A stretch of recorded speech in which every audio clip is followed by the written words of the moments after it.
Imagine what the information age will hold for all of us.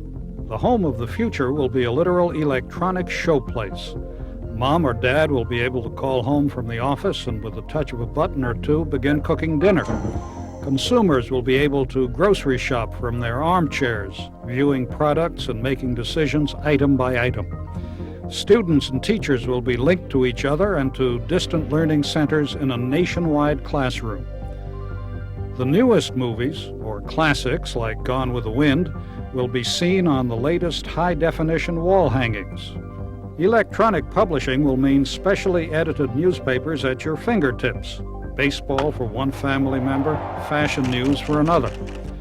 Instant access to the world's data and information tailored to individual desires. The dawning of the information age promises to make life easier and more enjoyable for all of us. Signs that the information age has already arrived are everywhere. Gateway services now offer book and movie reviews. Checking account balances and other financial information is as easy as 1, 2, 3. Millions of Americans now pick and choose TV programming from dozens of cable channels serving special needs. In fact, the United States is already the leader in information age technology. More than 40 million personal computers are in use in the United States, and the PC is the linchpin of the information age, making just about anything imaginable possible.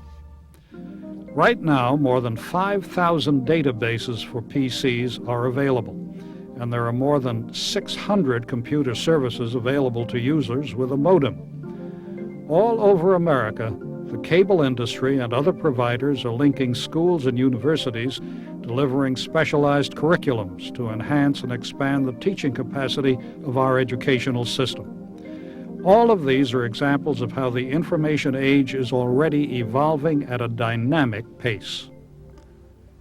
Now the United States is at a crossroads. One of two paths is available to be taken as we reach for the future, and one of two doors is waiting to be opened. The question that must be answered is, which door will be entered, and which path will our society take as it arrives in the future? Door number 2 is the information age currently being promoted in a multi-million-dollar campaign by the nation's regional Bell operating companies. On the surface, their message sounds appealing.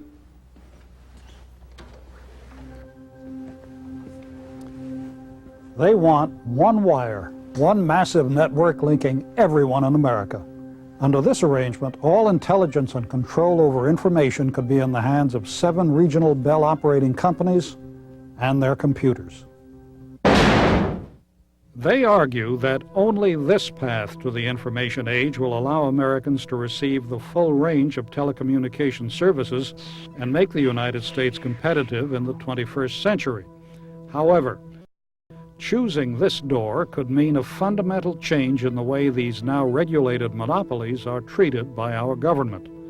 This means one industry could be granted the power to determine what information, entertainment, and equipment go into the nation's homes and businesses. These companies are spending more than $20 million in a public relations campaign to make their dream of the future come true. But what they don't mention in their television commercials and brochures is how much their one-wire scenario would cost the American telephone customer.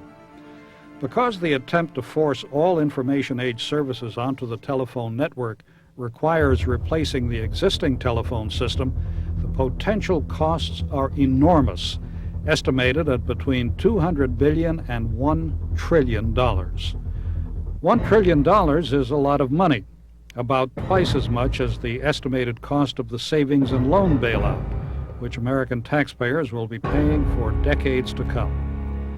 Stated another way, the Bell plan to dominate the information age would cost the American telephone customer between $2,000 and $10,000 a home.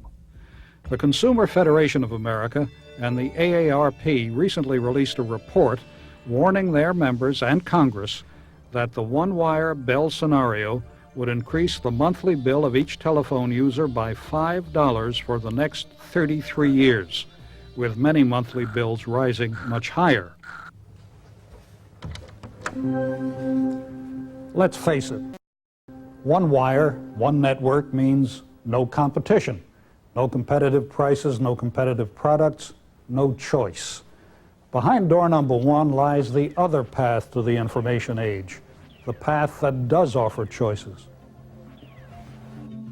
Instead of one wire owned and operated by a gigantic monopoly and paid for by telephone customers with no say in the matter, the information age would arrive in the form of competing networks, financed by private enterprise, spawning new services the uniquely American way, in an active marketplace where consumers are able to choose the providers and services that are right and affordable to them. All across America, companies are constructing fiber optic networks and developing new products for emerging information age markets. Satellites are being readied that are capable of transmitting hundreds of new video and information channels that require no wires at all. Software manufacturers are creating ever more sophisticated programs for the personal computers at use in our homes and businesses. Cellular radio technology is in its youth, and wireless telephone and video are already realities. Television sets look and act more like computer monitors every day, as plastic discs store pictures, words, and music equally well. Behind door number one lies the future the Bell companies fear most: booming, buzzing competition. Many wires, many voices, many services, many sources of information and entertainment. Not one wire owned and operated by the monopoly phone company and paid for by its captive customers.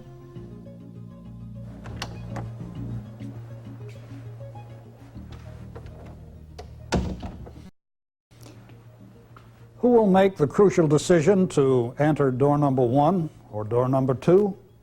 The United States Congress. The reason the regional Bell companies have pooled millions to launch their all-out lobbying offensive is to persuade the Congress to override crucial elements of the 1982 antitrust decree that broke up the massive monopoly. That decree was entered into by the Bell companies to avoid the largest antitrust case in United States history. It prohibits the regional Bells from entering lines of business they had dominated before the breakup. To protect customers, the Bells are now prohibited from manufacturing telephone equipment, offering long-distance services, and providing information services.